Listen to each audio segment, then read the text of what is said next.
বিশ্বকাপের সুপার এইটের আশা বাঁচিয়ে রাখতে নিজেদের তৃতীয় ম্যাচে দুর্বল কানাডার বিপক্ষে মাঠে নেমেছিল পাকিস্তান।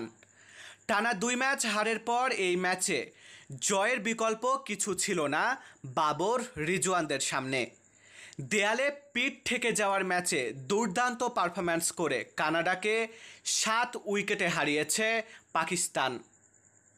মঙ্গলবার 11 জুন নিউ ইয়র্কের নাসাউ কাউন্টি আন্তর্জাতিক স্টেডিয়ামে টসে হেরে আগে ব্যাট করতে নেমে মোহাম্মদ আমির, হারিস রফ, নাসিম শাহ ও শাহিন শাহ আফ্রিদিদের বোলিং তোপে 20 ওভারে 7 উইকেট হারিয়ে 106 রানের পুঁজি পায় কানাডা।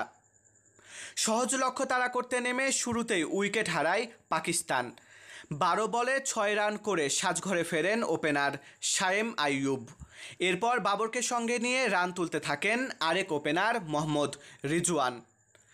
দুইজনের ব্যাটে ভর করে জয়ের পথে ছুটতে থাকে পাকিস্তান। তবে 33 বলে 33 রান করে কিপারের হাতে ক্যাচ তুলে দেন বাবর।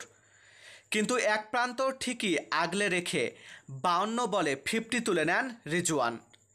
শেষ পর্যন্ত ফকর জামানের 6 বলে 4 রান এবং রিজওয়ানের 53 বলের অপরাজিত 53 রানে ভর করে 7 উইকেট এবং 15 বল হাতে থাকতেই জয় তুলে নেয় পাকিস্তান। এতে সুপার এইটের আশা বাঁচিয়ে রাখল বাবর আজমরা।